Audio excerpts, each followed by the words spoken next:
Baik, untuk kalau kata tuh jelas aja gede kopi gitu kan ya. Soalnya kayak gini, soal nomor satu, seorang pahlawan nasional Indonesia dari Aceh yang berjuang melawan Bang Belanda pada masa perang Aceh. Setelah WA6 mukim diseram. Ini ia mengungsi sementara suaminya Ibrahim Langa bertempur melawan Belanda adalah bla bla bla A, RA Kartini, B Dewi Sartika, C Cut Nyadin, D Nyi Ageng Serang, E Marta Kristina Tiahahu.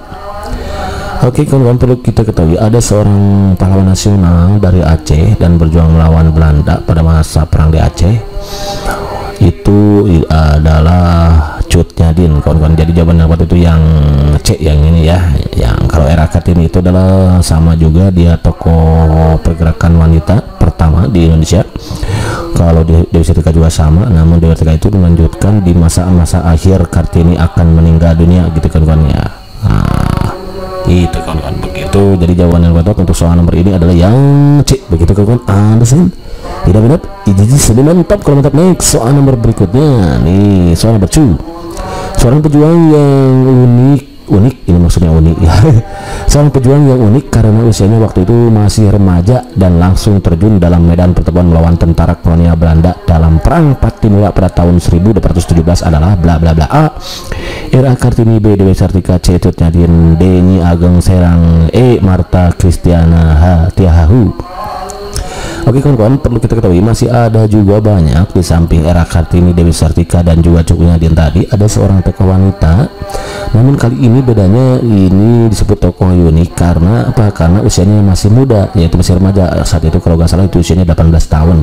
Namun beliau sudah terjun dalam medan pertempuran melawan tentara kolonial Belanda dalam perang Patimura, yang ada di uang dompet Mang Akil gitu ya. Patimura itu ada dompet Mang Akil. Pada tahun 1817 adalah bla bla bla A, RK Kartini, B Dewi Sartika, C Cut Nyadin, D Nyi Ageng Serang. Nah, jadi jawaban yang tepat itu adalah yang E kawan-kawan ya, Marta Kristina Tiahahu. Jadi Marta Kristina itu adalah seorang pejuang wanita yang unik yang masih remaja, namun dia langsung terjun dalam medan pertempuran melawan tentara kolonial Belanda gitu kawan. Jadi jawaban itu yang E, begitu kan? Ansin tidak izin mantap. Kalau mantap, next soal nomor berikutnya nih, kasus pencurian kakao yang terancam pidana 2 tahun sedangkan koruptor uang sebesar 200 juta hanya dipidana 1 tahun. Hal ini merupakan contoh penyemangat laki Ketuhanan Indonesia, B kemanusiaan yang adil dan beradab, C persatuan Indonesia, D kerakyatan yang bebas, kebiasaan dan persatu dan E keadilan sosial bagi seluruh Indonesia.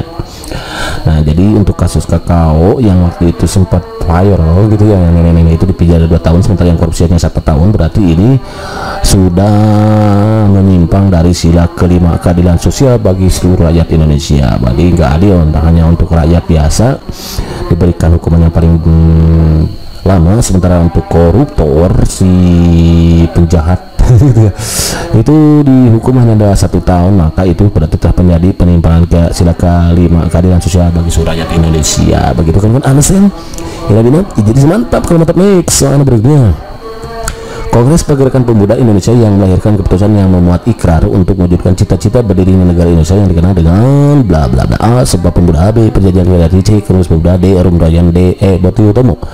Jadi Kongres Pergerakan Pemuda Indonesia yang melahirkan keputusan yang memuat ikrar untuk mewujudkan cita-cita berdirinya negara Indonesia itu adalah tiada lain tidak bukan Sumpah Pemuda ya, kawan-kawan, tahun 1928 ya. Jadi jawabannya pada untuk soal nomor adalah yang A, begitu kan Ansen.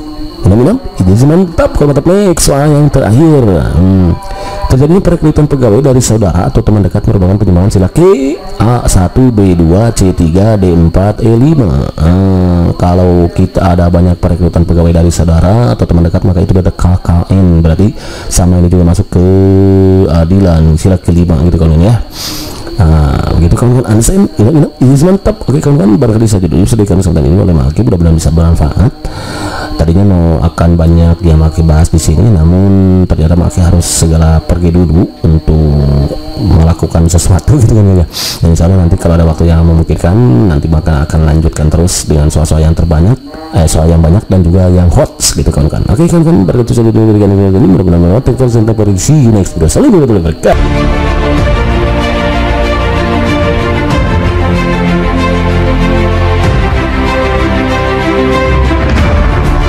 mengusulkan penandatanganan naskah proklamasi Indonesia atas nama bangsa Indonesia Soekarno-Hatta adalah Soekarni, kawan-kawan ya.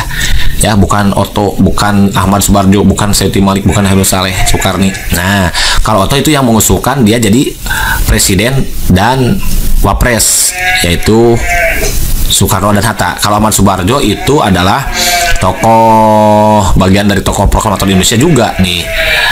Namun beliau juga terlibat dalam penyusunan naskah proklamasi gitu kan ya. Kemudian satu Melik ini yang ngetiknya, yang ngetik naskahnya.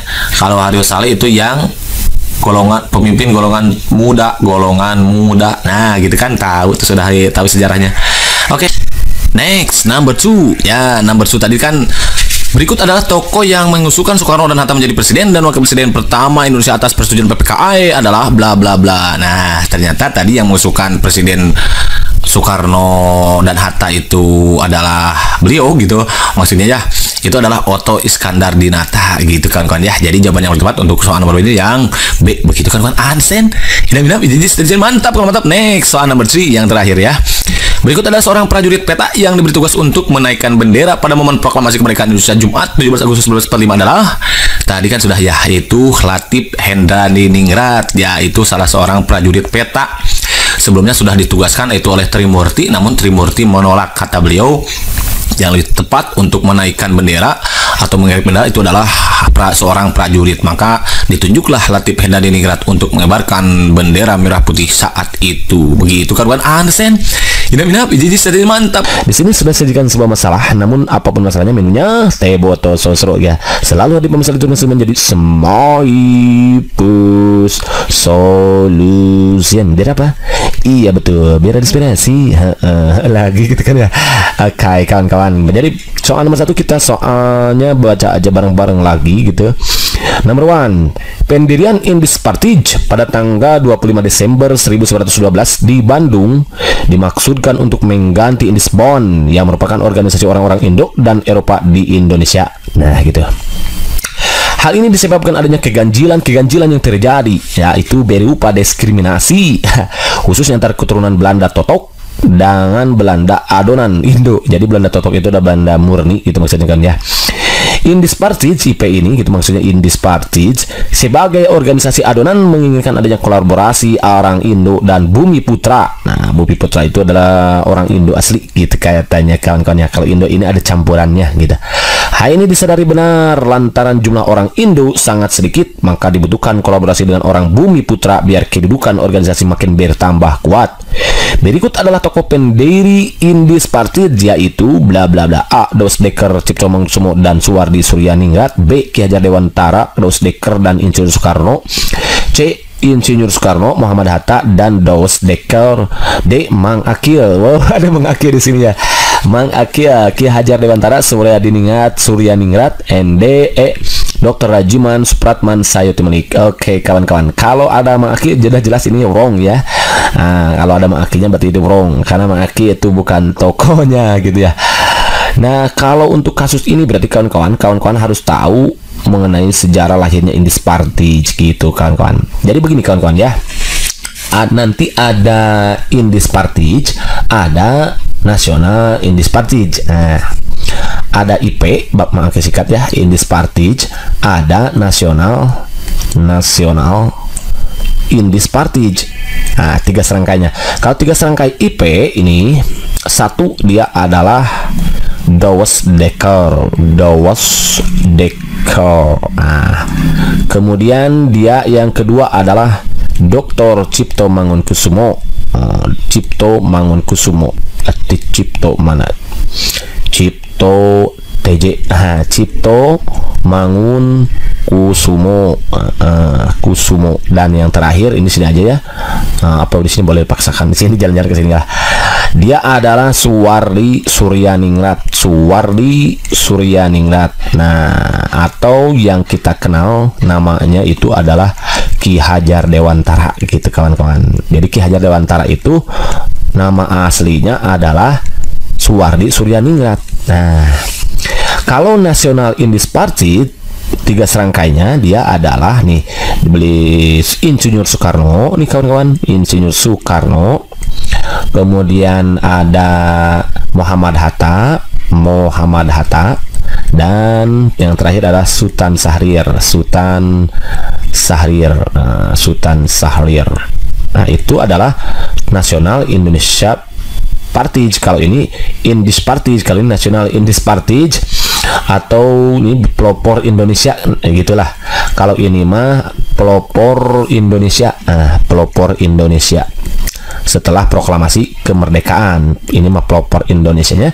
Kalau yang ini adalah pelopor nasionalisme Indonesia. Nah, nasionalisnya pelopor nasionalisme Indonesia. Nah, pelopor nasionalisme Indonesia gitu kan kawan ya. Jadi kalau begitu jawaban yang paling tepat itu adalah yang A, begitu kan kawan. Understand? Minap, jadi mantap gitu ya. Kalau Ki Hajar Dewantara udah masuk, Dewas Dekker masuk, cuman Insinyur Soekarno nggak masuk karena beliau ini masuknya di National Indis Party atau pelopor Indonesia. 3 serangkai di pelopor Indonesia setelah proklamasi kemerdekaan. Insinyur Soekarno, Muhammad Hatta, Dewas Dekker juga ini enggak. Maaki apalagi bukan tokoh apapun itu, mungkin tokoh kartun aja gitu ya. Dr. Rajiman Widjoningrat itu kan pendiri BPUPKI. Nah, Suprapan pencipta lagu itu kan ya. Dan saya itu itu pengetik naskah proklamasi kalau nggak salah gitu. Kalau nggak salah berarti benar begitu. Oke, sudah.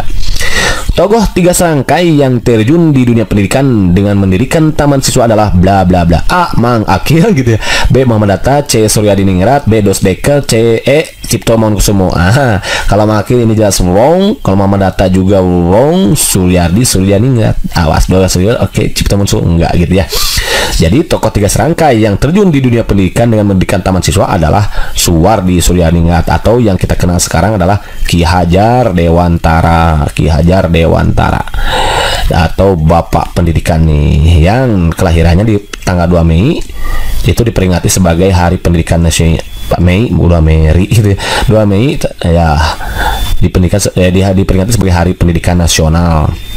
Slogan-slogannya tadi Tutwuri Handayani yang digunakan oleh sampai sekarang gitu ya. Tutwuri Handayani itu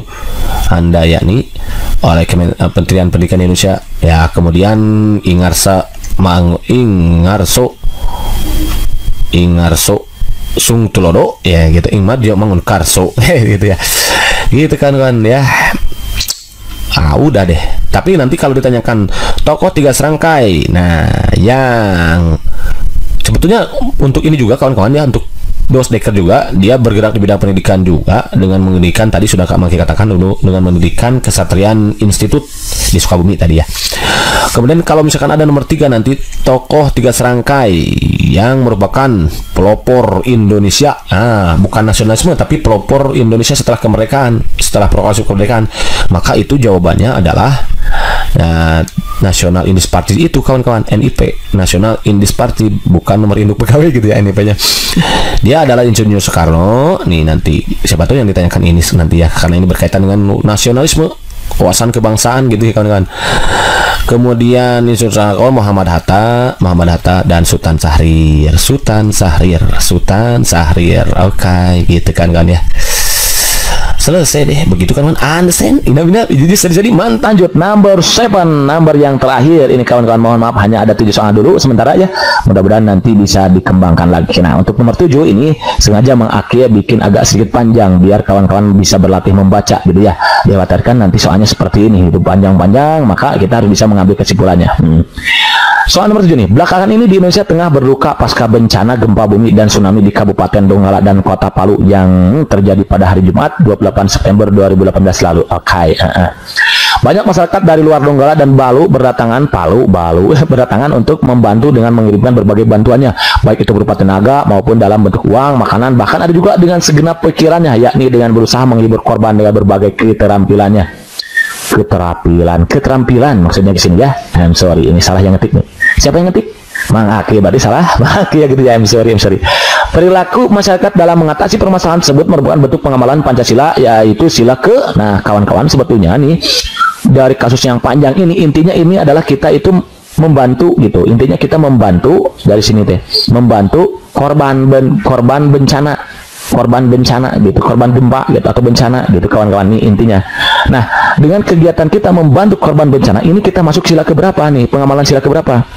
Oh, ternyata ini masuknya pengamalan Pancasila sila kedua kawan-kawan, yaitu kemanusiaan yang adil dan beradab.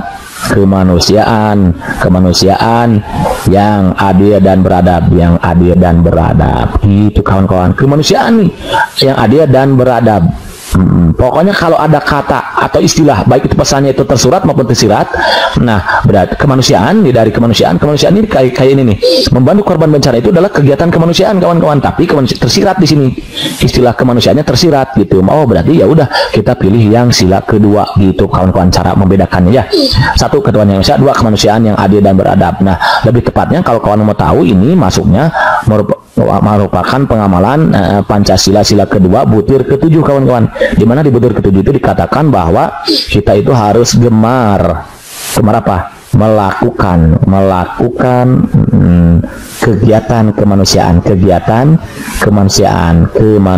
Nah kita dengan membantu orang-orang yang sedang tertimpa musibah, orang-orang yang sedang mendapat bencana, nah berarti kita sudah melakukan kegiatan kemanusiaan. Dan kalau kegiatan kemanusiaan berarti itu masuk ke sila kedua, ada istilah kemanusiaan. Begitu kawan-kawan, understand? Iji steady Suti Hajar si Wa Wira gitu kawan-kawan ya. Suti Hajar si Wawa. Subarjo, ada yang Subarjo? Oh ada ternyata nih.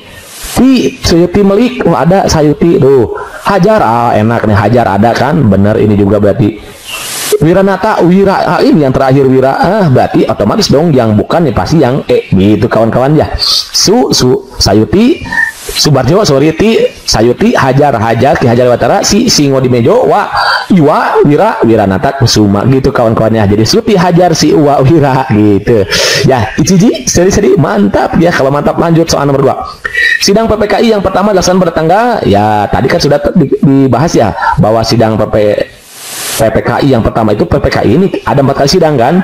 Awas, yang mungkin dalam referensi lain ada 3 sidang, padahal yang sebetulnya ada 4 kali sidang. Sidang ke-1, sidang kedua, sidang ketiga, dan sidang keempat. Ada masing-masing hasilnya. Sidang ke-1 tanggal berapa? Iya betul, dimulai tanggal 18 pada saat disahkannya Pancasila itu tuh, ingat ke sana ya, disahkan Pancasila kan pada tanggal 18 Agustus tahun 1945. Kemudian ini yang kedua itu pada tanggal 19 Agustus. Kemudian yang ketiga itu tanggal 20 Agustus, 18, 19, 20 dan terakhir 22 Agustus. Jadi berakhirnya nih, dan pada akhirnya nanti ditutupnya, dibubarkannya pada tanggal 29 Agustus. Berarti kalau begitu yang nomor 2 tanggal berapa? Iya betul, tanggal 18 Agustus gitu ya. Yang ketiga, PPKI dibentuk pada tanggal, kalau dibentuknya tadi pada tanggal 7 Agustus, dibentuk tanggal 7 Agustus lalu diresmikan tanggal berapa? Iya betul, tanggal 9 Agustus oleh Jenderal Jepang ya, bernama Terauchi. Gitu.